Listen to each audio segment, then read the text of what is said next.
pessoal. Esse aqui é o segundo podcast do evento Primeira Semana Online de Engenharia Mecânica UFG, com o tema Empreendedorismo na Engenharia Mecânica.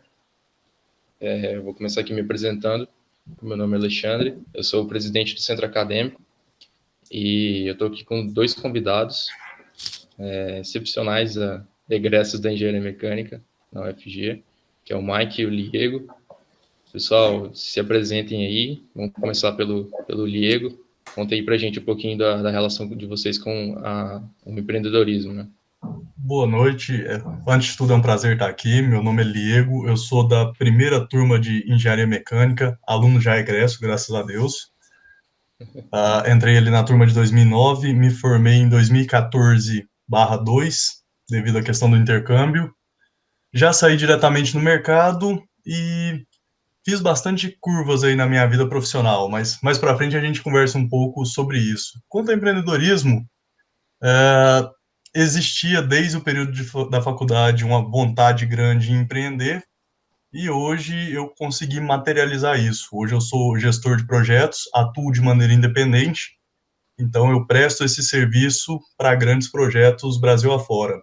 Estou gerando hoje projetos no interior do Amazonas, Roraima, Rio Grande do Norte e Amapá. Mike, tá contigo. E agora, o que eu falo depois de um currículo desse, hein, cara? Não sobrou nada para mim. Bom, meu nome é Mike, eu entrei na UFG em 2011, mas comecei meu curso, na verdade, em 2010, lá em Rondonópolis, Mato Grosso, e passei lá depois para transferência e comecei em 2011. Eu acho que o Liego é 2010, então você exatamente um ano antes, né, Liego? Eu sou da turma de 2009. A gente se esbarrou no estágio, né? Caramba. Eu ali acho que sim. na Kober. Você estava saindo, eu estava entrando. Nossa, eu tinha até esquecido que a gente tinha esse trespasse aí. Verdade. Sim, foram coisa de poucas semanas.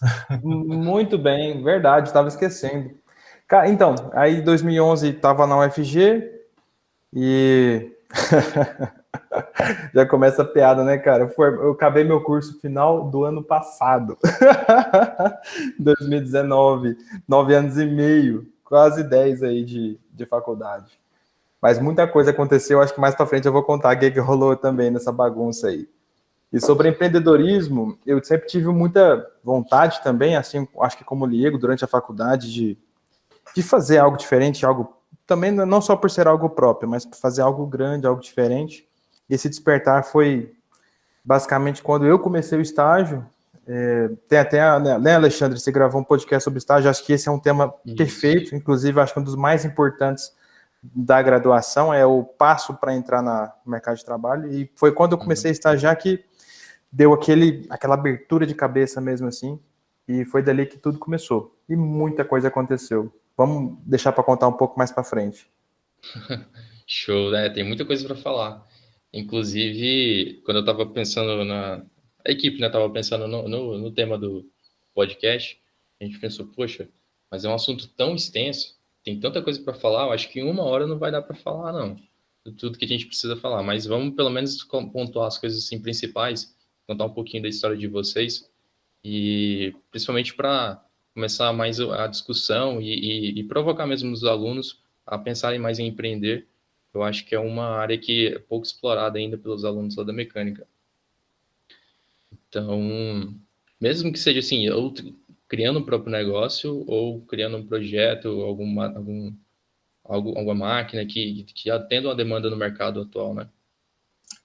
Então, quando a gente fala em empreendedorismo, todo mundo pensa em abrir uma empresa e vender algo ou prestar algum serviço. Eu acho que o conceito ele vai um tanto quanto além. Dentro da faculdade ainda, essas iniciativas, independente da escala, elas já são empreendimentos por si só. Eu, dentro da faculdade, eu despertei isso muito dentro de mim e me desenvolvi muito. É uma coisa que a gente cria algo maior e recebe muito em troca.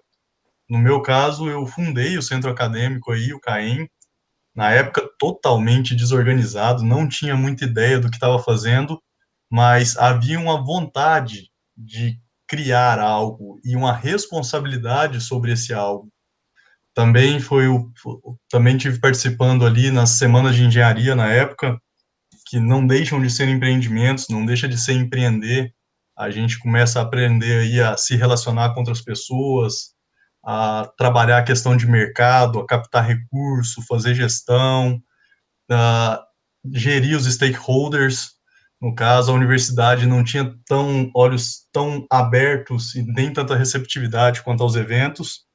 Veio o SET foi um negócio muito gigante na época, a gente teve que lidar com muito dinheiro, teve que lidar com participação de fora, logística, hotel, enfim, não deixam de ser empreendimentos. E ser responsável por algo e ser diretamente responsável pelo resultado desse algo, na minha visão, é o que torna isso tão emocionante. Quando a gente fala dos louros, é sempre muito bonito, mas também tem a parte das quedas. E é difícil, às vezes, olhar no espelho e falar, deu errado por mim mesmo, deu errado pela minha culpa, pela minha falha. Ao longo da minha trajetória profissional, eu tive uma série de tropeços, tive uma série de apertos. Nesse momento mesmo de pandemia, não é tão bonito de falar, mas também tive dificuldade financeira. Enfim, é uma montanha russa, mas a parte mais divertida disso tudo tá na tua mão. Você é sempre muito diretamente responsável pelo resultado final. Muito legal. Bom, eu acho que também tem algo para complementar sobre esse assunto. O Diego falou muito bem sobre tudo isso. E eu só concordo e também tem umas particularidades aí que eu achei interessante a gente pontuar. O empreendedorismo, eu acho que, antes de mais nada, não eu acho que não é uma matéria que você pega na faculdade, que você aprende, que é um professor que te passa, ou então é um livro que você pega e você lê e você já entende. Não, eu acho que é um pouco mais... Parece meio mesquinho, parece meio besta falar, mas acredito que o empreendedorismo é quase que um negócio mais transcendente. A ideia de você criar algo, e não interessa se é uma empresa, se é um produto, ou se é um processo para você melhorar, a ideia de criar algo, eu acho que ela extrapola um pouco até o limite da nossa compreensão. Estou dizendo por mim, tá? É minha experiência. Por exemplo, dos equipamentos que nós criamos aqui, nos quais, acho, na qual está fundada a nossa empresa, hoje, olhando depois de quase 8 anos aí de empresa, dificilmente eu conseguiria hoje ter a sensação, ou então aquele mesmo feeling que eu tive 8 anos atrás para criar um negócio, e sem pensar, poxa, 8 anos depois, olha o que virou, a empresa que virou, tantas máquinas que a gente já vendeu, que a gente já fabricou. Então é um negócio que parece que a gente tem que, é só gerir, encontrar, procurar, mais do que tudo a oportunidade. Quando você já está esse despertar de se procurar a oportunidade, eu acho que isso já é o start do empreendedorismo. Não é aquele negócio formal, acho que é bem menos do que todo mundo está floreando hoje em dia o empreendedorismo, como se fosse algo estritamente assim, necessário você buscar uma formação extensa, não. Acho que está mais ligado com a oportunidade e a garra e a força que você vai atrás dela. Acho bem isso. Tem uma coisa interessante também que eu acho que não tem como ter um handbook para formar empreendedor. Essa conversa recente de coaching é muito doída, porque os meus grandes tropeços aí ao longo da minha carreira tiveram muito relacionados com coisas que eu jamais pensei em estudar. Parte fiscal, que derruba muita gente, tributária, jurídica, comercial. Enfim, quando você vai fazer qualquer tipo de importação, você tem uma série de questões legais para tratar. E é uma gama tão extensa de conhecimentos que a gente tem que adquirir meio que na marra, que somente a vontade mesmo para guiar a gente, nortear. E assim, esses assuntos que, quando você vai, tipo, sei lá, agora eu estou falando de empresa, né? Quando você vai abrir uma empresa, pô, você domina já, eu acho que o produto, né? Primeiro que criar um produto e tudo mais, acho que as ferramentas de hoje deixam a gente fazer as coisas mais fáceis. Então, pô, o produto não é mais, acho que, o primeiro plano. É você criar uma certa estrutura, criar uma... Não estou falando só de estrutura física, mas estou falando de você, igual o Diego pontuou, uma estrutura fiscal, uma estrutura comercial, que a gente também não tem nada, nenhuma vírgula, nenhum pontinho, assim, nenhuma nada, nenhum detalhe na faculdade sobre essa parte comercial, que é imprescindível para todo e qualquer empreendedor, qualquer profissional, aquele profissional que não sabe vender, que seja vender o seu serviço, que seja se vender. Então, assim, você tem que ter uma certa estrutura, e se você não conseguir pegar o timing, aí passa. É difícil. E isso não se aprende. Handbook para empreendedorismo, para empresa, no Brasil, bom, eu acho que não existe. E só um detalhe que eu também achei interessante, Diego. Cara, eu tenho até uma certa ojeriza desses coaches, sabe? De falar que tudo é tão simples, que tudo é tão fácil, que basta você Eu tô contigo. fazer um negocinho que você já coloca uma fórmula de lançamento, que você já faz um marketing digital e vai vender, vai ficar rico. Os 7 princípios, os 15 pensamentos, os 18 fundamentos, honestamente, se fosse só isso, tava muito fácil. A gente decorava e passava. Que todo mundo Meu Deus do fez ou céu. tá fazendo engenharia. A Dá gente lida com coisa muito mais difícil. Eu concordo, cara. Pois é, pessoal. Mas assim, essas dificuldades, vocês já pensavam nelas antes de começar a empreender, na época que vocês estavam ali na faculdade? Ou como é que foi? Vocês foram aprendendo ao longo do caminho, da jornada? Cara, engraçado. Tem coisas que é só depois que você passa, que você pensa, e depois você pode até refletir. Eu acho que eu não faria de novo muitos caminhos que eu segui aí, justamente pelas dificuldades. É só quando você bota a cara a tapa que você vai e faz. Mas com certeza a gente não pensava em nada, pô. A gente não é preparado para isso, não. Crescer, fazer algo diferente, fazer algo novo, tem sim muitos traumas que a gente tem que superar. E assim, os nãos, acho que foram muito maiores do que os sims na minha vida, sabe? As portas fechadas foram muito maiores, foram muito em maior quantidade. Vamos dizer assim, resumindo, eu já perdi muito mais orçamentos do que ganhei. E sem contar também os erros de projeto, os erros assim, do que eu faço, né? Então, poxa, nossa, é uma extensa. Quem está querendo, de fato, seguir uma carreira empreendedora, primeira coisa, aceite o erro.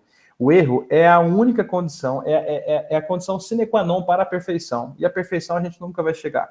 Então, o erro é inerente a tudo e a gente nunca está preparado. Pelo contrário, a gente tem que abraçar. Eu acho que, como um cristão abraça a cruz, né? Estou falando de transcendência. Eu acho que o empreendedor tem que abraçar o erro e seguir. Claro, a gente tem que perseguir o sucesso, né? Mas, olha, bater a cabeça é muito mais comum nesse mundo, viu? Olha, de verdade, complementando aí o que o Mike trouxe, não tem como não errar, não tem como prever, falar, eu vou sair da universidade empreendedor, vou abrir uma empresa, disso, aquilo outro, e daqui 10 anos, meu amigo, daqui 10 anos você não sabe se a empresa está de pé e é possível até que você esteja fazendo muito sucesso vendendo taxinha. Existe muita sinuosidade no caminho, a gente, com o tempo, vai enxergando novas oportunidades, novos parceiros, nichos de mercado, a sua própria estrutura, a sua própria demanda muda, seu corpo de trabalho às vezes não comporta uma nova demanda que você quer perseguir, o plano estratégico muda, a sua própria vida pessoal influi muito, o momento que você está, o momento que a oportunidade surge. E essa questão da oportunidade também, ela é muito relativa. Tem muita gente que vai empreender muito cedo e vai ter uma carreira aí da vida inteira em muitos empreendimentos, prósperos ou não. E tem pessoas que vão despertar isso depois. E não tem uma questão de certo ou errado, tem muito erro no caminho, tem muita falha, tem muito fracasso. A única questão é que você nunca entra no site de uma empresa e tem lá uma lista de fracassos, né? Tem normalmente só dos grandes projetos ou dos melhores produtos entregues. Tem ali os grandes parceiros, mas ninguém mostra o que deu errado, o orçamento que perdeu, o projeto que deu prejuízo, o produto que deu dor de cabeça em garantia por 5 anos. É muito fácil a gente falar do que deu certo. É muito bom, inclusive, até porque a ideia é sempre motivar. Mas o erro, ele é permanente, a falha, ela é permanente. Se usada como um degrau para o crescimento, ela é positiva. Agora, muita gente também desiste frente às adversidades. O Brasil não é um país para amadores. Desde um serviço simplesmente prestado, no qual você emite uma nota, até um produto no qual você tem que integrar diversas peças, partes, serviços internos e externos. Enfim, não existe uma maneira fácil de empreender em nenhum segmento. Isso eu posso afirmar. Eu acho muito interessante essa parte que você comentou, Diego, que o Brasil não é para amadores, é porque só depois que a gente bota a cara a tapa que a gente toma umas pauladas que a gente aprende isso mesmo. Por exemplo, na questão da empresa, a parte, igual você estava comentando, a parte fiscal, a parte tributária, cara, a gente não é nem treinado a entender os termos, né? Estamos falando de NCM, Caixa de Tributação, regime de Simples Nacional, lucro real, lucro presumido, ICMS, IST, PIS, COFINS, PASEP. Poxa, assim, só essa parte fiscal já é é um troço que você for pegar para você aprender, para você dominar, assim, você tem que fazer, eu acho que nem um curso de contabilidade inteiro que consegue deixar você pronto, mas você tem que saber um pouquinho. Se você não souber um pouquinho, você tá lascado. Você fica na mão de alguém e alguém te passa para trás. A parte trabalhista, poxa, a mesma coisa. É um monte de vírgulas, um monte de reticências que se você também não souber um pouquinho, você vai ser passado para trás. Então, assim, além da parte técnica da engenharia mecânica, que isso aí já é vamos dizer que é um pré-requisito, né? Eu acho que primeiro que você tem que ser um bom profissional na sua área primeira, mas você também tem que ter uma dose, assim, de outros ingredientes que sem os quais você não vai conseguir prosperar nesse Brasil tosco de empreender, mas também tão gostoso, na qual, se um dia eu ficar bilionário aí, eu acho que eu nunca, não sei, não tenho vontade de botar dinheiro fora. Eu acho que o Brasil ainda assim, com todas as perplexidades aí, ainda vai ficar tudo aqui. Eu gosto demais aqui. É engraçado isso, esse sentimento, eu compactuo com ele. É tão difícil, mas tão difícil que acaba gerando uma satisfação extra em falar que a gente consegue vencer nesse ambiente, né? Ele é tão difícil. Eu não me esqueço uma vez que eu fiz uma compra muito grande em outro estado e apareceu para mim que a mercadoria, o insumo que eu precisava estava retido no Cefaz. Lá vou eu tentar descobrir o que tinha acontecido e me aparece uma figura fantástica, a qual eu nunca tinha ouvido falar na minha vida, chamada de FAO. E aí eu fui que entender que existem diferentes alíquotas de ICMS entre os estados e você paga a diferença entre eles, para ser uma questão mais justa, teoricamente. E eu não estava contando com esse custo. Enfim, me enrolei todo com essa questão. A parte mecânica é fantástica, a gente é treinado para isso ao longo de árduos anos dentro da faculdade. Essa é prazerosa, é quase orgasmática, mas esses detalhes aí fiscais, trabalhistas, jurídicos, enfim, uh, esses aí a gente só vai aprendendo, só vai sendo calejado ao longo da trajetória. Cara, e não tem como você preparar realmente mesmo antes, não tem jeito. Eu acho que é botar a cara, é tentar, assim, esquivar dos golpes que vão te nocautear, mas não tem jeito. E na boa, assim, cara, é do caramba, para não falar um palavrão aqui, você conseguir realmente atravessar tudo e lá no fim você conseguir que seja um lucrinho, ou então até um empate. Puxa vida, aprendi pra caramba nesse projeto, sabe? Isso é muito bom. Eu acho que esse pontinho de prazer que fica no final da história, eu acho que vale todo o trajeto, sabe? E sem contar que, pô, o aprendizado que fica, caramba, é muito gratificante. A gente tá falando só de dores aqui, né, Liego? Tô parecendo que a gente tá incentivando o pessoal. Não, nada disso, nada quem tem disso. que falar. E é legal também quando você olha para trás e fala assim, cara, eu faria tudo diferente. Então, no próximo eu vou fazer tudo diferente. E de fato a gente vê um crescimento muito grande ao longo do tempo. Por exemplo, esse erro que eu comentei, uma coisa simples, banal, é um erro que eu não cometo mais. Mas vem outros e outros. Depois eu fui mexer com alguns itens importados, que teoricamente pareciam ser mais simples. Me enrolei todo também com questões de prazo, questões trabalhistas, e cada queda, cada tombo é uma bagagem que a gente vai agregando e vai encaminhando a gente também para o sucesso. A gente, sim, é nocauteado ao longo do tempo, dá prejuízo às vezes, dá dor de cabeça, passa raiva, tem medo, tá? Muita gente acha bonita aquela foto de terno, do cara bem sucedido, o Elon Musk olhando para um foguete, legal. Agora, quantos foguetes não foram explodidos já esse ano que falharam? Quantos nocautes, quantas derrotas não aconteceram para aquele sucesso? Então, a persistência faz muito parte aí da rotina. E quando a gente tem uma vitória, é muito prazeroso, é muito bom. O cara que caiu uma, duas, três, quando ele vence, é muito gostoso, independente da cifra, independente da magnitude. Não tem a ver com ter ganhado 1.000, 10.000, 100.000 ou 1 milhão, mas é pela conquista da vitória. É isso aí. Alexandre, não sei se você tem algo para complementar, mas eu já falando de um pontinho rápido para você depois continuar. Não, fique à vontade, pode ir levando aí a conversa. Sobre, por exemplo, como começar, sabe? Aquele negócio, poxa, o que eu preciso começar? Eu já tenho talvez uma ideia, já tenho Sim, talvez. Assim... eu queria até, Mike, fazer uma pergunta, pegando nesse gancho aí, voltando um pouquinho à nossa conversa do início, qual que foi, vocês falaram assim que o estágio teve muita influência, né? Vocês entraram no mercado, vocês viram, nossa, eu quero realmente empreender. Mas o que foi qual foi aquele um clique ali que vocês mudaram a mentalidade de eu quero arrumar um trabalho como engenheiro em uma empresa para eu quero montar uma empresa? Qual foi o momento da jornada de vocês, assim, que vocês tiveram esse clique? Tá, bom, comigo, eu ainda muito agoniado, né? Sempre fui muito agoniado. Quando eu estava ainda no terceiro semestre, terceiro para o quarto, né? Eu já me sentia assim, muito vagabundão.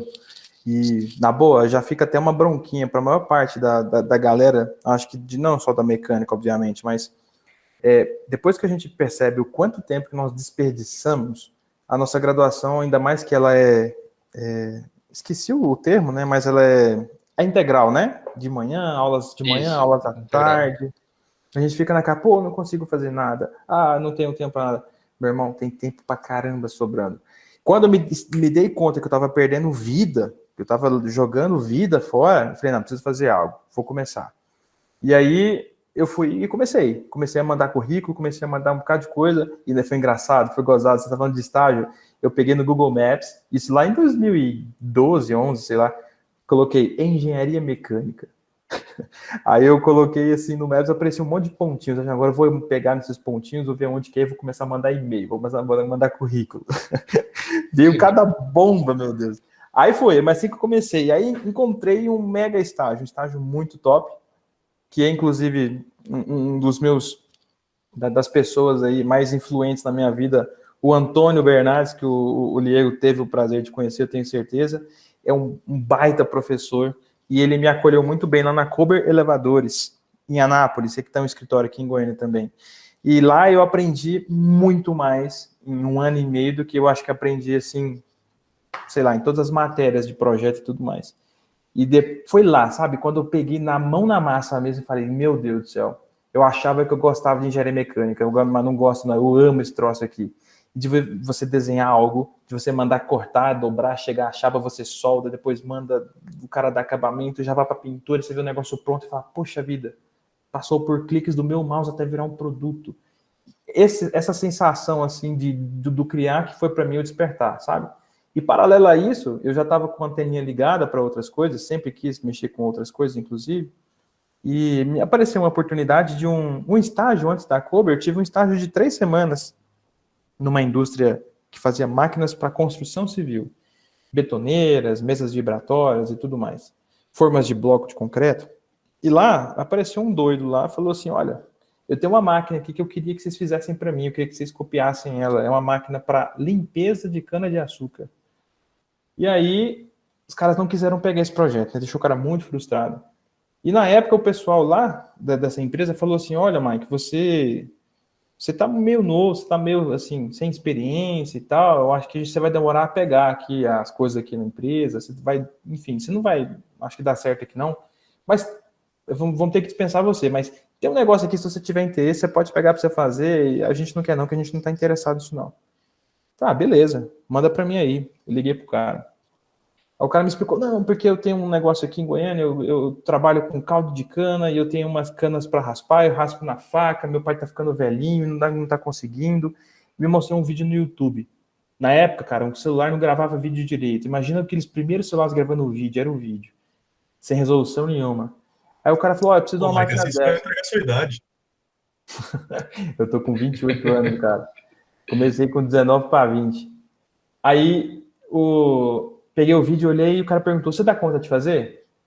Agora, dá uma pausa na história que eu vou dizer um conselho, esse aí eu queria que todo mundo anotasse. Diga sempre o que você dá conta de fazer, mas sempre arrisca um pouco mais, porque eu não dava a mínima conta de fazer. Nada. Eu não sabia nem onde começar, mas eu falei assim, dou conta. Vou fazer. Dou conta assim, se eu vou pegar e vou dar conta. E aí peguei... Anotem isso aí, que a minha história tem um pouco de traços em comuns com isso, mas prossiga. É muito, você tem que botar a cara a tapa mesmo. E você, não adianta você querer estar preparado, não. Você tem que falar, bora, eu vou fazer sim, dou conta. Bora que eu dou conta. E peguei o troço para fazer. E peguei a grana do cara, comecei a comprar material. Eu já tinha um pouquinho de experiência, né? Porque lá no meu estágio comecei a já mexer com projeto, no caso SolidWorks e tal. E fui pegar a grana do cara, comecei a comprar um monte de coisa e tal, construir a máquina. E olha que loucura, quando eu falo que a gente tem tempo pra caramba graduação, isso é muito verdade. A gente Tava trabalhando lá na UpCenter, estava estagiando lá mais ou menos umas 6 horas, 5, 6 horas por dia. Tinha as matérias da faculdade, que dava mais umas 2, 3 horas de serviço, assim, né, do dia. Ainda corria lá para uma empresa que estava, na verdade, era uma oficina, uma oficina mecânica lá que o pessoal estava me cedendo. E aí ficava lá umas 3, 4 horas e à noite eu tinha que projetar. Cara, eu tava dormindo umas 3, 4 horas por dia nessa época. Foi assim uns 6 meses. E aí foi a época mais produtiva da vida. Se eu dou conta de fazer isso hoje, não dá mais, pô. Eu tô casado, tô com 2 filhos, tenho esposa. Se eu fizer isso primeiro que eu vou perder minha esposa, não adianta. Enfim, e foi assim que foi muito rápido desse falar que dá conta, até depois chegar na primeira frustração. E eu já vou dar um pause na história, que depois eu conto o restante. Por favor, Mike. Da minha parte aqui, tem umas similaridades muito grandes. Não foi também algo planejado, não acordei um dia e espreguicei e falei, vamos empreender. A minha trajetória, eu tive um estágio em transformação veicular, foi meu primeiro estágio, e eu também achei isso fascinante. Você vê a engenharia, você vê todas aquelas ferramentas que você está conhecendo na faculdade, sendo aplicadas, e transformar, agregar, montar ali um produto com valor agregado, ver lucro naquilo, ver possibilidade, ver oportunidade, é de saltar os olhos. Na sequência, eu tive um intercâmbio, fui para Portugal, tive um pouco de contato com a Bosch na época, fiz uns projetos dentro da Bosch, e aí era o que eu tinha visto na empresa de transformação veicular, mas numa magnitude muito maior, que me fazia sonhar ainda mais. Quando eu voltei, eu fui trabalhar na Colber, fui primeiro estagiário lá, nessa mesma empresa que o Mike estagiou, logo assim que ele saiu, e o engenheiro também pediu conta poucos meses depois. E o dono da empresa, o seu Antônio, chegou em mim e falou, você dá conta? Foi só essa a pergunta dele. Eu falei, olha, eu dou conta. Morrendo de medo, travado, sem muita certeza da vida, mas com toda energia, com todo empenho, eu dou conta. Vamos lá que eu dou conta de tocar. Contei os dias até sair meu CREA, formar, sair o CREA, trabalhando entre Goiânia e Anápolis, fazendo faculdade e ainda querendo participar dos eventos da universidade. Não só dos eventos acadêmicos, também é nas chopadas, gosto de uma cerveja. Dá para viver também e empreender, tá, gente? Isso é importante. E a coisa foi só se desenvolvendo, mas ainda hoje não, principalmente hoje, eu que trabalho em projetos muito grandiosos, eu tenho um prazer muito grande em participar ali, desde o desenvolvimento técnico de algumas partes. Eu fiz o projeto dos maiores oleodutos do Amazonas e conheci quase que o interior do Amazonas todos. E ver aquilo no meio do país, no coração do país, no meio da mata, sendo escavado, sendo construído, realizado, é uma coisa impagável. É algo que sempre, sempre, sempre mexe comigo. Mais do que dinheiro em si, você vê sair do papel é sempre uma coisa muito, muito, muito prazerosa. Eu estou com um projeto também de uma subestação de interligação de parque eólico, ver o transporte de vigas e colunas de 70 metros é um negócio absurdo, ter que parar o trânsito de cidades inteiras, planos logísticos mirabolantes, içamentos extremamente complexos, ter que aprender sobre plano de ringing, voltar um pouco para a parte técnica, voltar para a prancheta, estudar, abrir um livro, abrir um site, ver um vídeo, se inspirar, isso dá uma energia também colossal, é sempre um negócio muito bom, é sempre prazeroso, é o desafio do novo, a gente não tem muita certeza, tem medo, é um risco, é sempre um risco, mas nós temos as ferramentas, então engole seco e fala que dá conta e só segue em frente. Muito show, pessoal. Nossa, inspirador pra caramba de só de vocês. Tá só no começo, né? Agora, sim, para dar uma geral assim, para o pessoal, tem muita gente que não sabe quais são as áreas que a gente pode atuar assim como uma empresa, assim, vamos supor, uma consultoria ou uma empresa de manutenção ou criar algum produto. Quais são as áreas assim que vocês veem que a gente pode atuar com a engenharia mecânica? Bom, acredito que a engenharia é uma das pouquíssimas, vamos dizer, formações, né? Não só a mecânica, mas inclusive mais a mecânica do que as outras, tá? A mecânica, para mim, é uma das mais abrangentes. É que nos possibilita trabalhar com uma porrada de coisa. Cara, muita coisa mesmo. Até da nossa galera, não sei, o Diego tem mais até contato com o pessoal do que eu, porque eu fiquei um pouco afastado, vamos dizer assim, da faculdade, né? Eu estava correndo muito durante a graduação, acaba que eu não tive muito relacionamento com o pessoal da faculdade. tive poucos amigos, mas sempre conversei com todo mundo, mas não tive muita relação. Mas essa galera que formou, Liego, tem muita galera que tá trabalhando, em banco, tá trabalhando como vendedor, tá trabalhando vendedor técnico de outra coisa, galera que trabalha com mercado financeiro. E por quê? Porque a engenharia mecânica, não, a engenharia, ela te dá aquelas matérias base que hoje eu acho que são excepcionais, inclusive eu as cursaria muito melhor do que o jeito que eu fiz, como cálculo 1, cálculo 2, EDO, aqueles troços que você, não vou usar isso nunca na faculdade, não vai mesmo, mas aquilo abre a sua cabeça de um jeito, a sua cabeça, sei lá, acho que você fica com a cabeça matricial. Eu sempre falo isso pro pessoal aqui na empresa, a gente tem que ter uma cabeça matricial para resolver problema. E isso dá um jeito de pensar como engenheiro que te possibilita trabalhar um bocado de coisa, que outras áreas, outros cursos, acho que não tem essa capacidade, essa valência de trabalhar com algumas áreas, porque não tem justamente essa capacidade que o engenheiro tem. Então, a resposta está sendo muito abrangente, mas é porque, de fato, é a área que você consegue resolver uma porrada de problemas. Você acaba que o engenheiro, para mim, é um solucionador de problemas, seja na área bancária, na área financeira, na área técnica da engenharia. Agora vamos falar da mecânica. Olha, disparado, a parte estrutural, para mim, eu acho que é o que tem mercado pra caramba, porque é ligado com outro monstro da engenharia, que é a engenharia civil. Então, a parte estrutural, de estrutura metálica, é um big do mercado, que você nunca vai ficar sem um orçamento para você fazer. A parte de projeto de máquina e fabricação de máquina, o mundo inteiro é carente de soluções de maquinário. Eu tenho uma pena de quem fala assim, com essa cabeça fechadinha, e fala, não, o mundo já está todo construído, não tem mais nada para fazer. Meu amigo, fica 2 dias comigo que eu vou te botar tanto problema para você resolver, então, para mim. Sabe, tem tanta coisa para ser feita na área de máquina ainda. A parte de automação, que se liga mais com a engenharia elétrica, então com a engenharia de automação, a parte de automação com a engenharia mecânica também é um big do mercado. A parte térmica, então, meu Deus do céu, a quantidade de amigos que eu tenho que trabalhar na área térmica, de ar-condicionado, ventilação forçada, refrigeração de indústria, caldeiras, meu Deus do céu, tem serviço para caminhonete de caldeiras. A parte de inspeção, né, a galera que gosta de trabalhar com mais tranquilo, vou dizer assim, na parte de inspeção, é também um enorme inspeção e também auditorias, né?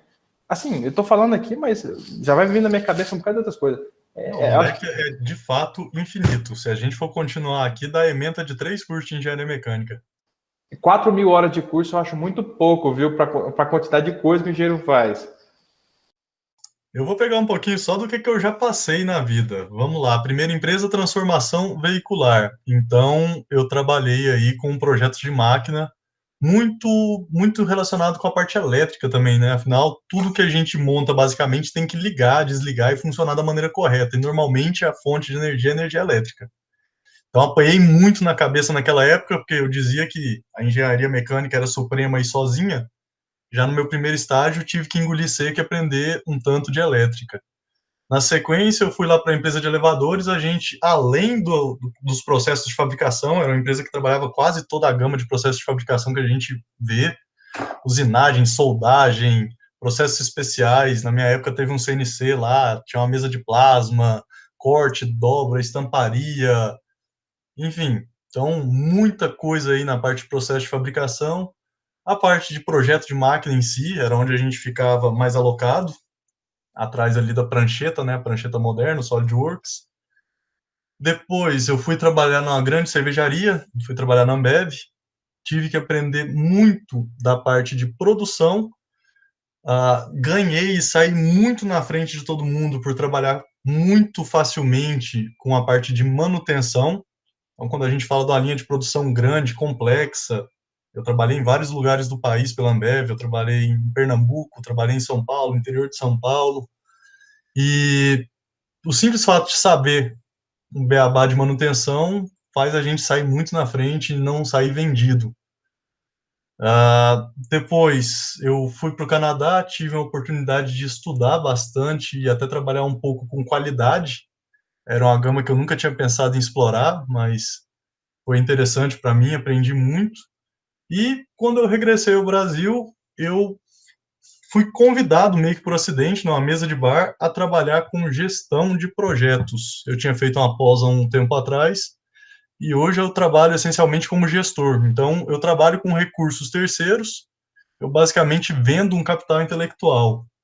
Mas parece só aquela figura do cara de terno que vai no prédio bonito e aperta a mão. Não, boa parte dos meus sucessos e savings gerados em projeto vem do conhecimento técnico. Eu já fiz implementação de oleodutos no interior do Amazonas, então essa parte de termofluidos trabalhei muito com trasfega de diesel, milhões e milhões de litros de diesel por dia passam por dentro de projetos meus, tanto projetos dos quais eu fui gestor, quanto fui responsável técnico. Construí já 26 usinas termoelétricas também no interior do Amazonas, 3 em emergência em Roraima. Estou agora num projeto que envolve muita civil, um projeto grande, lá no Rio Grande do Norte, de uma subestação. Então, são duas áreas que, teoricamente, não são minhas áreas originais de formação, que é civil e elétrica, mas a gente tem uma base ali em estruturas muito forte. Claro, eu não posso me dizer expert, mas é um conhecimento que a gente agrega, e muita parte, claro, elétrica. São subestações, são áreas ali de transmissão de energia e distribuição, às vezes também, e estou aprendendo. E estou ali inserido nos campos eólicos do Nordeste, estou começando a aprender mais sobre novas gamas aí de trabalho. Oportunidade tem em todas as áreas, gamas, tudo aquilo que a gente vê ao longo da faculdade sempre tem oportunidade. Agora, tem uma coisa que é muito importante, é se a pessoa, se o profissional está preparado para a oportunidade ou não. Oportunidade tem, mercado tem, problema para resolver tem, problema infinito. Essa Agora, questão estar preparado ou não é a diferença. O Antônio, que eu mencionei agora há pouco, dizia uma palavra para mim que para mim era mágica. Ele dizia que a oportunidade já não tem cabelo na nuca. E eu achava engraçado, porque achava meio cômico, né? Falei, não, como assim? Agora a gente percebe isso mesmo. A oportunidade passa uma vez só. E depois, se você não agarrar, com certeza alguém agarra logo aí na frente, já passou o timing. Ainda mais nesse mundo, né? Que é tão acelerado. E, além disso, essa questão da oportunidade, você tem que estar preparado, você tem que estar disposto pra caramba, cara. Você tem que sair. Esse negócio da zona de conforto, para mim, é um dos assuntos mais sérios, assim, na cabeça do adolescente tardio que começou a faculdade, que ainda está desmamando do pai e da mãe, que fica cheio de insegurança, sabe? Essa questão do querer, pô, é importantíssima, importante demais. E não adianta você esperar a faculdade acabar para você começar a tentar querer aprender mais. Você já está com 30 anos lá e formado e não criou nada. Acho que assim, sei lá, é o quanto antes. A vontade tem que ser muito grande. Não, e o ciclo de aprendizagem também ele é contínuo e ininterrupto. Eu mudei tanto e tantas vezes de área que eu já perdi as contas. Só do resumo que eu fiz aí da trajetória, pensa eu, depois de alguns anos já de carreira profissional, ter que buscar meus slides do Carlos Alberto para estudar como que calcula o número de Reynolds, como é que calcula o regime de escoamento, qual que é o ponto de fulgor de diesel, qual o tipo de solda que eu vou usar na tubulação, ter que ir para a bibliografia, ter que ver quais são as normas, ter que pegar um avião e ir para dentro da sede da ANP para pedir autorização para construir oleoduto no Amazonas, quase ser trucidado por ambientalista. Então, todo dia é uma novidade. E agora eu estou falando, eu estou pensando aí, já estou olhando projetos na área solar, na área de eólica, eu vou ter que repaginar a cabeça novamente, sentar na cadeira, abrir mais alguns livros, ler, pesquisar, estudar, buscar, conversar, isso é contínuo. Não adianta falar que formou, ganhou diploma, você é dono da sabedoria eterna e o engenheiro mecânico fora das galáxias. Esse negócio do diploma, assim, beleza, formei, tô com diploma, tirei o CREA. O que você é? Você é um cara médio, mais nada. Você consegue ter acesso para algumas vagas que você tem que ter curso superior. Então, assim, a diferença entre o cara que tem diploma para o cara que é um engenheiro de fato é monstruosa, muito grande. Ó, essa questão da área é incrível, cara, é incrível. Por exemplo, quando eu comecei, eu não comecei só, né? Comecei também com um sócio, que virou um irmão para mim, o Renan. Nós juntamos duas capacidades. Eu estava com 19 para 20 anos, o Renan já tinha uns 21, eu acho, na época. Nós nos conhecemos lá em Rondonópolis. E na época, eu tinha uma certa capacidade de projeto, já mexia com SolidWorks, sei lá, desde que eu comecei a faculdade, eu achei incrível, né? Já gostava de projetar, de brincar. Não fazia bosta nenhuma, só ficava desenhando rabisco lá, estudava e falava, não, que legal, virou 3D. Aí eu tinha já uma expertise, fui para o estágio, gostei mais ainda. E o Renan tinha uma parte, um pezinho na fabricação. Ele também era engenheiro, estava fazendo engenharia mecânica também. E ele já tinha um pezinho na fabricação. Ele gostava bastante de mexer com solda, acabamento, lixadeira, enfim. Essa era a parte dele, porque ele cresceu dentro de uma oficina do pai dele, até hoje ele é dono de uma retífica, lá em Cuiabá, e ele cresceu dentro. Juntamos. Aí ele também era bom de lábia pra caramba, conversava liso pra caramba, então assim, já tinha um pezinho no comercial. E aí juntamos. Pouco tempo depois, eu comecei a cuidar um pouco mais do administrativo e ele de fato foi para produção. E aí, ao cuidar do administrativo, a parte comercial ficando um pouco mais para mim. E aí que eu me descobri bem mais voltado para o comercial, assim, com mais aptidão do que ele. E aí que a gente se separou um pouco, cada um correndo para o mesmo rumo, né? Mas cada um correndo paralelo. E eu fiquei muito mais para o comercial. Aí entrou, por exemplo, para me ajudar aqui na empresa hoje, inclusive um grande braço direito, um grande amigo meu, que estudou junto com a gente, que é o Bruno Fernandes. Inclusive, já falo isso para ele todo dia. Muitíssimo mais inteligente do que eu em projetos, em várias outras coisas. E acabou que, hoje o projeto é muito pouco, sabe? Aquele negócio que eu gostava, eu comecei a empresa porque eu me julgava bom de projeto, hoje nem é mais a parte principal. E tive que trabalhar com elétrica também, as máquinas que a gente fabricou aqui, que a gente fabrica, aí tem motor elétrico, inversor de frequência, quadro elétrico, já cansei de montar quadro elétrico. A parte de automação, tive que aprender na marra também muita coisa, fazer máquina comunicar com PLC, CLP, coisa que a gente não vai ver nunca na faculdade. E sem contar essas outras soft skills, né, que tá na moda falar também dessas soft skills, que é mais do que necessário para a gente conseguir fazer alguma coisa diferente na área do empreendedorismo. O saber conversar, o saber lidar, o saber relacionar, o saber se vender, o saber se portar numa reunião. Enfim, são várias características que a gente não tem nem ideia. Acho que é só botar na cara mesmo, para fora do quarto aí, desligando. Vou dar mais uma bronca, acho que eu tô meio paizão hoje, né? Pelo amor de Deus, cara. Não é possível que você tá gastando da sua vida 3, 4 horas por dia jogando, meu Deus do céu. Eu já vejo tanto adolescente tardio fazendo isso, jogando de tempo fora. Meu teto é de vidro, tá? Eu gasto muito tempo, por exemplo, com carro. Meu hobby é carro. Eu gasto, sei lá, 2 horas por dia trabalhando, mexendo com carro. Adoro carro. Mas, assim, pelo menos é uma coisa física. Então, assim, essa parte das soft skills, por exemplo, a gente tem que estar na rua, tem que estar... Outra frase que me norteia até hoje, escutei ela quando eu tinha mais ou menos uns 19 anos. Ande à toa, converse à toa, mas nunca fique à toa. Nunca, nunca, nunca, nunca.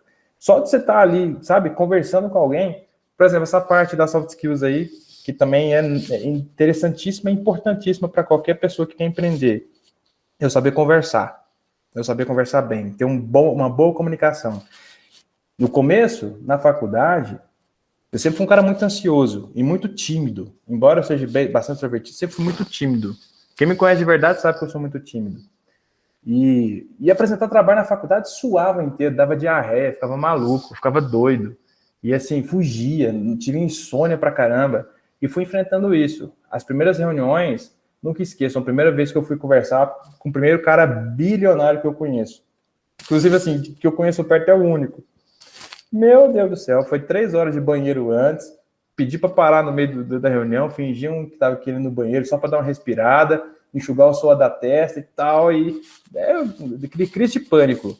Mas depois de pouco tempo, cara, fiquei tão safado, acho que pode aparecer qualquer um na minha frente que eu converso de igual para igual, numa boa, tranquilão. E esse tipo de coisa, meu amigo, a gente não passa nem perto da graduação. A gente tem que botar a cara fora. Assim, fala um bocado de coisa. Porque não tem treino, né? Não tem como, só se aprende fazendo. Eu passei uns apuros semelhantes também. Eu tinha dificuldade em, de fato, conversar com a pessoa.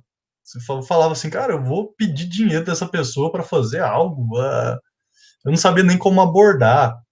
Eu tive uma experiência no set que foi fantástica. Eu tinha que correr atrás de patrocínio e o pessoal falou, vai buscar patrocínio em banco. Eu falei, eu vou bater numa agência e pedir dinheiro. Como é que funciona isso?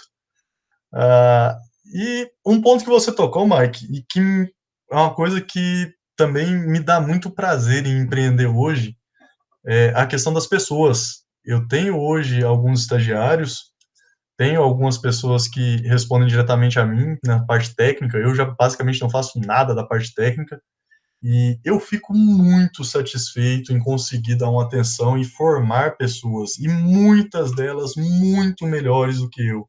Eu não tenho vergonha nem medo nenhum de dizer isso. E é muito bom quando você consegue notar que você pode fazer a diferença na formação das pessoas.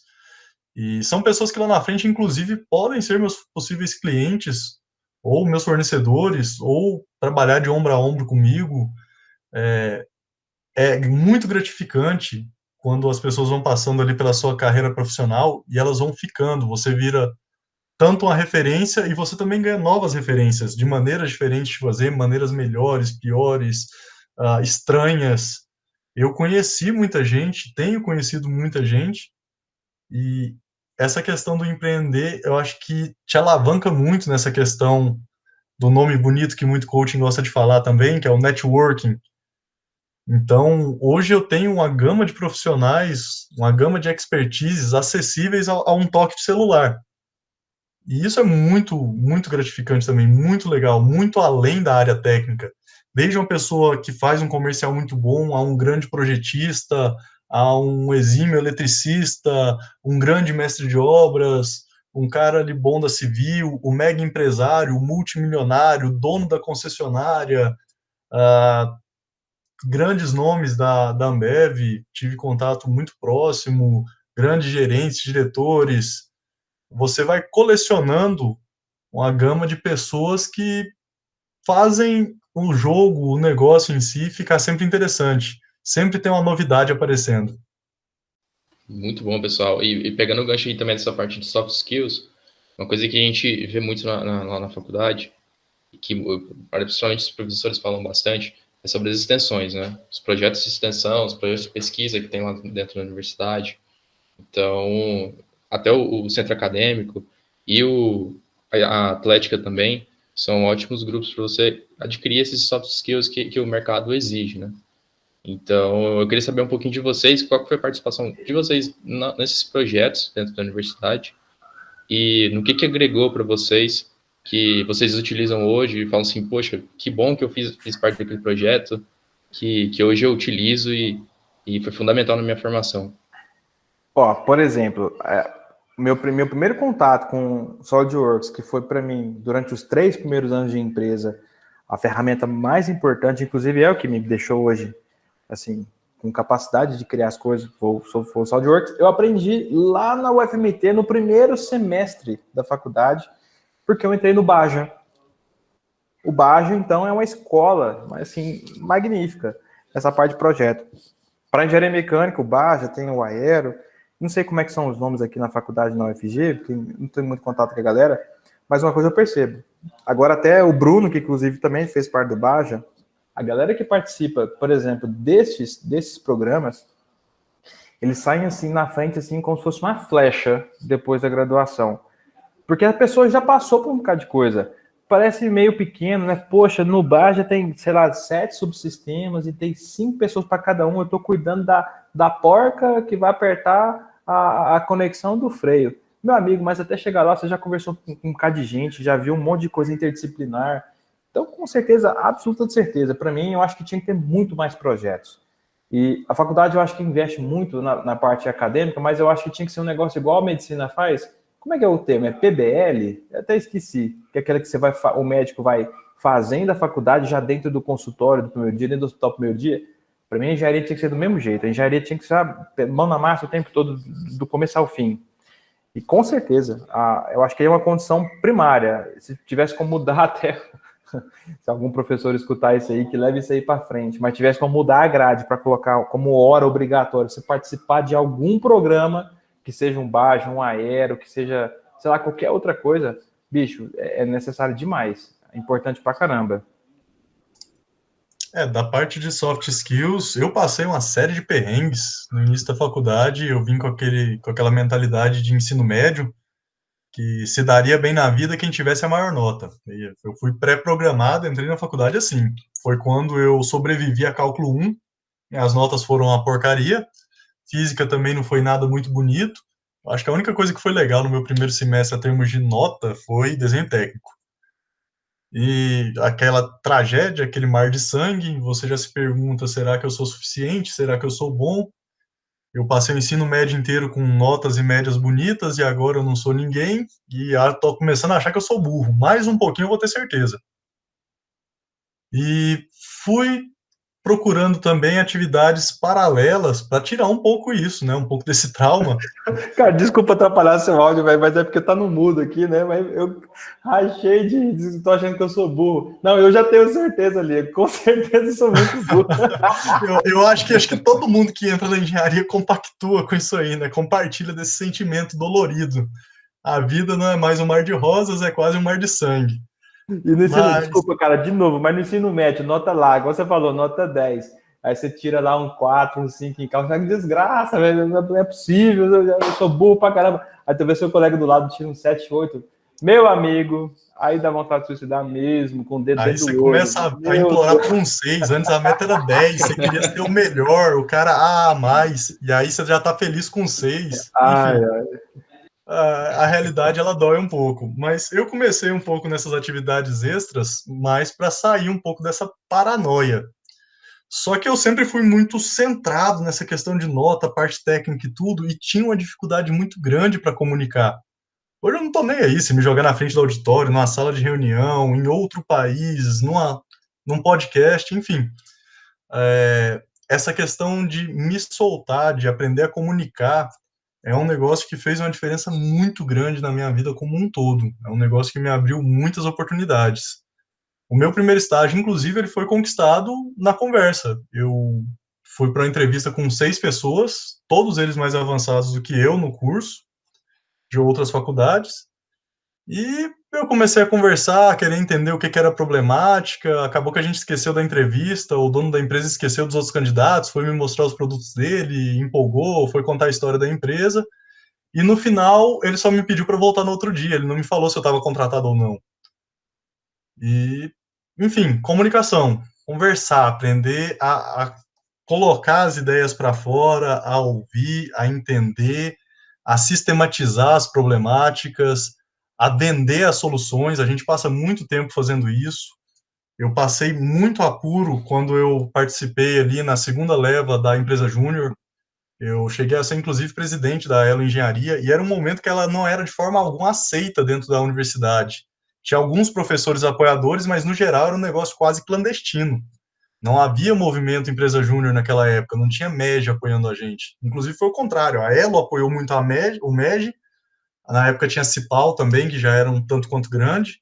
O movimento Empresa Júnior cresceu para depois subsidiar as empresas em si. Então, as empresas júniores fortaleceram o movimento, e depois o MEG veio para engrandecer, para legalizar, para tirar da obscuridade a questão da EJ. Muita gente tinha medo dela competir com as empresas que já estavam no mercado. Alguns professores falavam que isso não fazia parte de matriz curricular. Então, aos trancos e barrancos, eu tive que ir aprendendo a vender, a me vender, a vender o que na época era a minha empresa, que era a Elo Engenharia. E todas essas são soft skills que a gente vai colocando no currículo, colocando na bagagem. Foram as primeiras vezes que eu tive que fazer tratativas de fato comerciais, ter que sentar numa mesa de reunião, ter que aprender a se portar, aprender a responder as perguntas, a colocar o seu produto, a sua empresa, colocar uma marca, se responsabilizar por pessoas. O SET também foi uma experiência fantástica, me demandou muito com relação à liderança, tomar conta de dinheiro, tomar conta de pessoas, lidar com crise, está muito relacionado a lidar com crise. Então, a universidade como formadora é um ambiente muito propício, muito fantástico. Claro que o mercado lá fora ele vai continuar batendo e a gente vai continuar tendo que aprender. Mas essas atividades paralelas, tanto técnicas quanto acadêmicas, elas são muito boas e muito importantes para o desenvolvimento do profissional e da pessoa em si. E assim, são valores que vão sendo agregados ali que não tem como você quantificar o quanto isso ajudou, o quanto isso impacta hoje na sua renda financeira ou no seu sucesso profissional. e assim, na faculdade você tem ainda a chance de errar tranquilo, sabe? Se você errar ali, beleza, tudo bem, não tem problema, já tem um monte de gente ali que te dá um apoio, tem um seguro, vamos dizer assim, que te protege. Se você passar por essa faculdade, bom, conhecimento é um daqueles nãos que eu falei que eu já recebi muito mais do que sim. Agora, fazer isso no mercado após formado, você já é exigido que você saiba. As pessoas te contratarão, te ligarão para você ter a solução pronta, não é para você fazer um negócio, cara, não deu certo não, desculpa, toma aqui seu dinheiro de volta. Pô, isso não existe, isso não existe. Então, assim, é só na faculdade que você consegue se testar um pouquinho. E aquele cara que não sabe aproveitar esse tempo, mais uma vez aquela questão do tempo livre.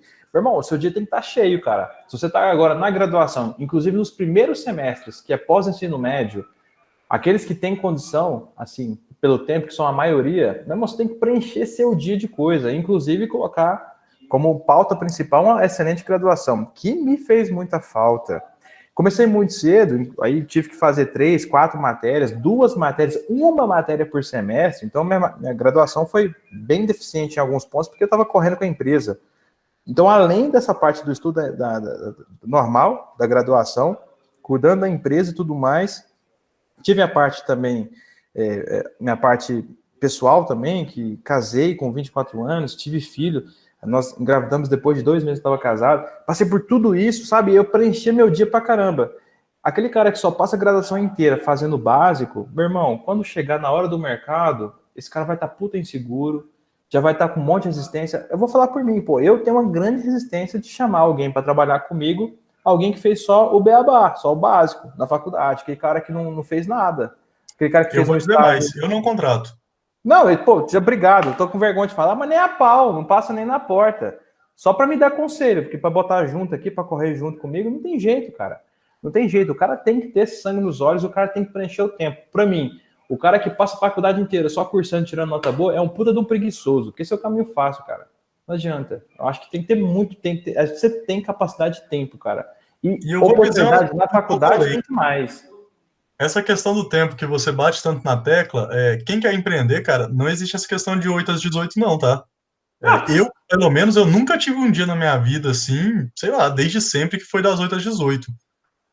Se você quer empreender, vai ter noite adentro, vai ter fim de semana sacrificado, não tem férias com abono, tempo vai ter o tempo, é o que você tem de recurso para empregar e para vender. Cara, olha só que engraçado, Ligo. A segunda, tá? Porque a primeira deu errado. Eu acho que eu não vou nem voltar mais, porque senão vai ser mais 1 hora de conversa. Eu acho que a gente tá quase estourando o tempo. Mas assim, a segunda máquina que eu tava fabricando, que já era uma melhoria, eu lembro de hoje, cara, uma cena de tipo 2011, 2012. A gente trabalhou o dia inteiro, acordou às 6 da manhã, faltei aula no dia, todas as aulas, trabalhei o dia inteiro, soldando, lixando, pintando, e retocando, e voltando, parafusando, machiando, e soldando de novo. Quando deu 2 horas da manhã, das 6 da manhã até as 2 da manhã, só com o almoço no estômago, eu sentei, cara, para esperar, e falei assim, ó, Renan, não dou conta mais não, meu sócio, né? Cara, toca aí por mim, vai lá. E foi lá e foi pintar a máquina. Deu 2h30, eu acordei pronto. Falei assim, cara, deixa comigo agora. Tava o Renan sentado no chão, com a pistola tombada, assim, morto. Eu falei, cara, bora lá. E assim, foi um dia do caralho. E quantas vezes isso aconteceu? Olha, primeiro, caminho fácil, não empreenda. Nem a pau, nem tente, cara. Se você quiser caminho fácil, vai para o concurso. Vai para alguma outra coisa. 8 às 18, o concurso é bom. Eu tenho um irmão, cara, que meu irmão hoje ganha uma porra de uma grana. Meu irmão, ele é gerente da Caixa, já tá lá tem uns, sei lá, uns quase 10 anos. É um dinheirão, bicho. Um dinheirão todo mês ali, tranquilão. As metas muito frouxas. Beleza. Quando ele olha para mim, ele fala assim, Mike, poxa, que vontade de ter sua vida. Eu falei, cara, meu Deus, eu falei, que vontade de ter sua vida. Ontem ele mandou mensagem para mim, tinha saído de férias. Eu falei, meu irmão, quando que eu tirei férias, cara? Olha que trágico, olha que merda que eu vou falar, mas a última vez que eu tirei férias, fui obrigado psicologicamente, porque o Renan, meu grande sócio, meu grande amigo, faleceu em 2018. Foi quando eu tirei 1 mês e meio, porque foi puta fraqueza. De lá pra cá eu não parei, cara. Eu acho que nem vou parar, não tem jeito de parar, não. Então, assim, no caminho fácil, não empreenda, não empreenda. Vai caçar outra coisa. É pros fortes mesmo, viu, bicho? É que nem eu tava comentando, muito legal falar que eu tenho projeto no Amazonas, eu tenho alguns projetos ali na fronteira com a Colômbia, tive projeto em Roraima, da individualização da rede nacional com a Venezuela. Bonito falar, só que ninguém lembra que são 1 ou até 2 fusos horários de diferença. Então, você começa às 6, vamos falar um dia bom, você começa às 6 e termina às 20. Essa parte a Globo não mostra, né? Fim de semana, você passou ali a semana inteira ralando, fazendo tudo e tal. Planejar, pensar com calma, planilhar, tentar traçar uma estratégia, limpar um pouco a cabeça, vai ser de noite, vai ser num sabadão, no domingo, enquanto todo mundo tá vendo Fantástico, você está lá com um belo do Excel tentando arranjar dinheiro para terminar um projeto, ou para começar, ou para viabilizar alguma coisa, ou para montar um novo sonho, ou para projetar uma máquina. Essa vidinha de 8 às 18 é muito medíocre para quem quer empreender. Aquela visão bonita de que o cara vai ter um iate, vai acordar às 10 da manhã, vai para academia, vai tomar um almoço top do lado de uma modelo e só caindo dinheiro na conta, eu particularmente não encontrei ainda. Não, eu acho que eu nem vou encontrar, acho que não é para mim não, viu? Eu acho que eu estaria lá, estaria mexendo no motor do iate, eu estaria mexendo, tentando turbinar ele, sei lá. Eu quero essa coisa para fazer, não tem jeito. Mas, Diego, olha só que legal, você falou assim, dessa parte que a Globo não mostra. Olha, não é, mais uma vez, não é não querendo que vocês participem dessa vida do empreendedorismo, pelo contrário, eu acho que para mim é o que encaixa mais na minha vida, não tem jeito, eu gosto do que faço, nasci para isso de fato, não me vejo com um trabalhinho de 8 às 18, mas assim, também não se frustrem aqueles que têm desejo, têm vontade, mas não têm a vocação, é uma questão de vocação, sabe? Assim como outras vocações na vida. Por exemplo, você vai casar com a tua esposa. Pô, vai ser ela e acabou. Assim como o seu plano de vida. Vou trabalhar normal. Cara, tem pessoas próximas que são prósperas pra caramba, muito prósperas, que vivem super bem, sem empreender, sabe? Não tá tranquilo, tá com seu emprego, tá lá com a sua vida, tem seus projetos paralelos. Ok, tudo bem. Não tem problema. Não é condição para ser feliz, nem a pau. Mas assim, é uma questão de vocação, sabe? Não é não é aquele mar de rosas, mas também não é aquele desespero, assim como qualquer outra área, entende? A gente tem que ser sincero nessa área também. É sempre importante levantar que é um caminho que depende muito e quase que unicamente de você mesmo. Então, normalmente, não sempre, não via de regra, o seu sucesso está muito diretamente proporcional ao seu esforço. Então, isso também é muito bom. Empreender significa que quanto mais esforço você vai colocar ali, mais chances você tem de alcançar o seu objetivo, o seu resultado. Não tem nada garantido, essa é uma parte que amedronta muita gente, mas eu vejo como um dos melhores caminhos para se obter sucesso de forma lícita. Isso é importante também. Muito importante. Tem muita abertura para fazer rolo, não tem, Ligo? Tem abertura demais para fazer rolo nessa área.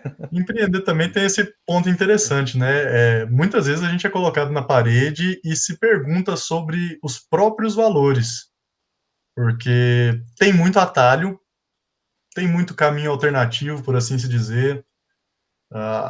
O Brasil é muito difícil a termos de legislação, então para você às vezes conseguir uma licença, uma certificação, uma autorização, tem muita gente oferecendo muitas possibilidades.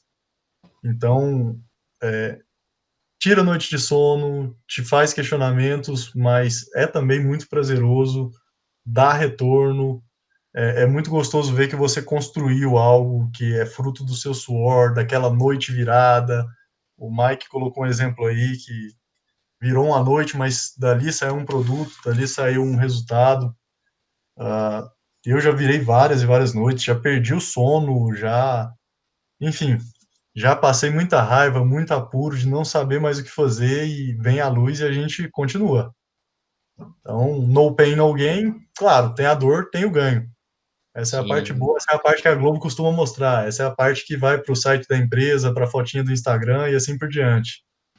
Mas Justamente, estejam pessoal. cientes, é trabalhoso. A ideia desse podcast é justamente essa mesmo, mostrar a realidade e com casos reais. Porque se a gente procura na internet ou conversa com qualquer outra pessoa que não empreende, a gente pensa que criar um próprio negócio, ele tem todo esse glamour, né? Mas é importante a gente sempre pontuar esses pontos negativos também. Não negativos, mas a realidade da jornada que muitos pensam em trilhar. O famoso faz parte, né? Isso. Faz parte. Tem uma coisa gostosa também, nem sempre, na verdade, a maioria das vezes, perder uma noite e perder um fim de semana, eu não vejo, em boa parte das vezes, eu não vejo como um sacrifício. É muito gostoso você estar lá num domingão e dar um eureka, dar um estalo. Você fala, nossa, resolvi um problema gigantesco. Inclusive, parece que essa parte assim enquanto todo mundo está dormindo, tem alguém produzindo, esse negocinho fica na cabeça da gente. As melhores soluções vieram em horários fora do expediente, cara. Na boa, as melhores coisas que eu já desenhei na vida vieram tipo 11 da noite, meia-noite, eu sozinho aqui na empresa, todo mundo já foi embora. Eu, obviamente, né? Minha esposa já tá dormindo em casa, eu não tenho que resolver um negocinho, voltei aqui e fiz. São as melhores, pô. Parece que não adianta. E quem, assim, quem quer uma vida confortável não vai ter essa graça de fazer uns negócios muito loucos fora de horário, não tem jeito. É um negócio meio transcendente também. Com certeza. E é legal também quando a gente encontra outros empreendedores e às vezes você tem uma pessoa próxima ali trabalhando e dá esse estalo 1 da manhã, numa sexta-feira à noite, e você puxa o telefone e fala: consegui, é isso, vamos por aqui, vamos tentar. É, é algo fenomenal, assim, eu não sei descrever o, quão, o quão divertido é isso. Eu, particularmente, a hora que vem esses estalos, eu me acho foda. É o momento que eu tiro toda aquela dor que eu tive ali de primeiro semestre de engenharia, de me achar burro, e eu me acho um bom engenheiro. Bacana, pessoal. É muito inspirador isso que vocês estão contando pra gente. Beleza, tá quase, praticamente já deu nosso tempo aqui, mas assim, para finalizar com chave de ouro o podcast, eu sei que vocês já falaram sobre isso ao longo de todo o podcast, mas só para sintetizar, o que vocês, com o conhecimento de hoje, vocês têm? Vocês dariam de conselho para o Mike e o Liego lá do primeiro período de engenharia? E aí, velho, você começa, Diego? Vamos lá. Um único conselho: mete a cara e vai. Tá com medo, vai com medo mesmo. O desafio, ele tem que ser encarado. Se você não encarar, outro vai vir, vai encarar e vai levar. Então, topa e vai. Simples assim. Conhecimento técnico, a gente tem uma bagagem boa, e nisso eu sou muito grato à academia. Quando eu não sei, eu não me lembro de algo, eu sei onde buscar, eu sei às vezes até quem buscar. Ah, administração, parte fiscal, tudo aquilo que a gente falou de dificuldade, na marra a gente aprende, então, frente à adversidade, só faz dela a oportunidade. Viu uma adversidade, ela é uma oportunidade, mete a cara e vai. Acho que é só isso, pura e simplesmente. A minha é quase isso aí, cara. Eu diria que, mais uma vez, eu diria a questão do tempo. A gente pode render muito mais do que a gente acha que pode render. Muito mais. A gente tem muito mais capacidade de fazer em tempo. A gente pode espremer. Eu acho que essa vida a gente tem que terminar a nossa vida espremida como limão. Não dá mais nenhum ml de sumo. Já espremeu tudo. E a gente tem que se espremer, sim, enquanto é tempo. Ainda mais nessa parte da vida, que na maior parte das pessoas ainda tá sozinho, ainda não tem família e tudo mais, que você pode dar uma esticada. Eu acho que é extremamente necessário. Faça cada segundo do dia ser produtivo, porque tenha certeza que daqui a pouquíssimo tempo, quem está na graduação aí, galera que está fazendo engenharia mecânica, daqui a pouquíssimo tempo você vai estar brigando com gigantes aí, e você que começou a correr mais cedo, você já vai ganhar alguns milissegundos nessa reta aí. Então, produza, faça, cresça, tente, aprenda, erre, lance, e diga sim, diga mais sim do que não. Faça muito mais e seja suscetível ao erro. Tenho certeza que aqueles que são abertos, são tranquilos de administrar o erro, o não, as portas fechadas, eles vão ter muito mais pela frente. E assim, capacidade com certeza tem. Eu tenho contato com muita galera de muitas faculdades. Já passaram aqui na empresa pessoas de várias faculdades de engenharia mecânica. A UFG disparada é um berço de sucesso. A UFG disparada, a engenharia mecânica da UFG são os melhores profissionais que eu já conheci. Eu acho que passaram por lá. Então, assim, já tem tranquilo. Só de você estar hoje cursando esse curso, você já está na frente. Mas só isso não basta. O Liego aí já é prova também. Tem galera que formou antes ou depois do que a gente que está lá ainda tá tentando começar a nadar agora. Então, assim, isso não basta. A principal, eu acho que eu diria que é aproveitar o tempo que existe. E oportunidade, cara, pega, nem que seja para, sei lá, a minha foi máquina de descascar cana, que a sua seja máquina de descascar mandioca, que seja máquina para pintar a unha de macaco no zoológico. Meu filho, o que seja, cara. Tem gente ganhando dinheiro, fazendo riqueza e fazendo prosperidade aí para muitas famílias aí com qualquer coisa. A oportunidade tem demais. O importante é que você vá e faça. Gente, ó, e a diversidade também sempre tem, sempre, sempre, sempre. Ah, pandemia, então o mercado vai estar em baixa, eu vou me formar no mercado que não tem vaga. Ah, a crise de 2008 está refletindo em tararã. A bolsa está tantos pontos, eu acho que o dólar vai ficar. A diversidade sempre tem. Mete a cara e vai. Não tem como, não tem como ter resultado sem ter esforço. Estágio, tá ruim de estágio. Cara, estágio sem remuneração. Faz que nem o Mike falou, abre os sites e vai atrás. Cutuca seus professores, perguntou, sabe onde é que tem oportunidade? Não sabe um tal de Mike aí que tem uma empresa, talvez está precisando de estagiário? Liego, pessoal das turmas antigas. Será que esse pessoal não abre uma oportunidade para mim aí de graça? Ou que seja com a remuneração baixa? Talvez essa seja a sua grande porta. Vai atrás, mete a cara, corre em direção ao teu sonho. Muito bom, pessoal. Mais uma vez, obrigado pela presença dos dois. Eu tenho certeza que vai ajudar muita gente lá na engenharia, engenharia mecânica. Enfim, qualquer pessoa que for ouvir esse podcast vai ajudar bastante. Conhecimentos muito importantes para a gente, assim, entender, procurar um caminho para a gente depois da graduação, né? Ou até durante a graduação. Então, eu tenho assim, antes de ter ideia desse podcast, eu conhecia vocês dois, sabia um pouquinho da história, e conversava com muita gente lá do curso e muita gente não sabia de vocês, não sabia o que vocês faziam. Então, a gente tem um prazer de ter tido vocês dois aqui no podcast, de compartilhar a história de vocês e com certeza deixa um legado muito grande para gente que é estudante lá da engenharia mecânica na UFG. Bom, legal, eu adorei falar com vocês. Eu acho que acho que a gente tem muita munição na agulha, né, Liego, para falar ainda. E espero outras oportunidades, cara. Para mim é um prazerzão. Eu adoraria ter algum Zé Ruela igual eu falando essas coisas aí na minha época. Então podem contar comigo e as portas aqui da empresa também estão abertas. E sempre a gente está precisando de gente, sempre, sempre, sempre, sempre. A gente tem coisa demais para fazer aqui. Eu gostaria muito que qualquer um que quisesse aqui um dia vir passar uma tarde comigo, sei lá, tá de portas abertas, já estão todos convidados aí. Em qualquer época do ano pode vir falar comigo que eu vou adorar passar uma tarde aqui, conversar, mostrar as coisas. Ô, Mike, eu sou prova viva disso. Eu não sei se você lembra, mas eu fui um dos participantes lá do carrinho da Red Bull, e a gente levou aí na Ember pra soltar. Eu lembro, cara. Poxa, Então, eu lembro, velho.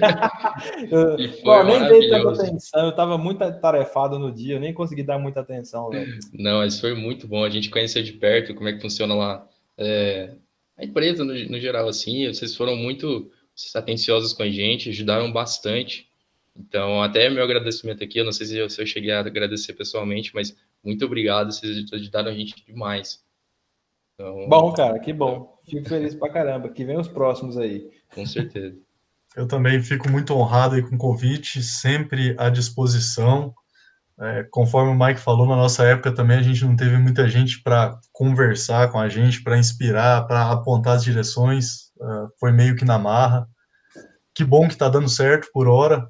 Estou sempre à disposição. Eu sou um pouco mais itinerante, eu fico rodando por aí. Eu gosto muito dessa questão de poder viajar, de ser bem livre, foi uma escolha bem pessoal. Eu poderia estar gerindo um projeto só aqui, mas meu negócio também é voar para lá e para cá. E estou sempre muito receptivo, sempre organizo muito bem minha agenda para conciliar com todo e qualquer evento que eu tenha possibilidade de participar aí na UFG. Eu tenho um amor muito grande pela universidade como um todo, que me proporcionou, além do conhecimento técnico, um desenvolvimento pessoal, profissional, me deu ferramentas, me deu amigos, enfim. O meu sentimento é de gratidão eterna e o que eu puder contribuir para a formação das próximas gerações, eu estou sempre à disposição. Legal. Muito bom, pessoal. Com certeza a gente vai ter vários projetos, próximos projetos que a gente vai convidar vocês. Pelo menos eu falo por parte do centro acadêmico. Com certeza a gente vai ter outros projetos aí juntos. E, enfim, agradeço mais uma vez. Maravilha. Tamo junto. Obrigado, pessoal. Foi um prazerzão. Até a próxima.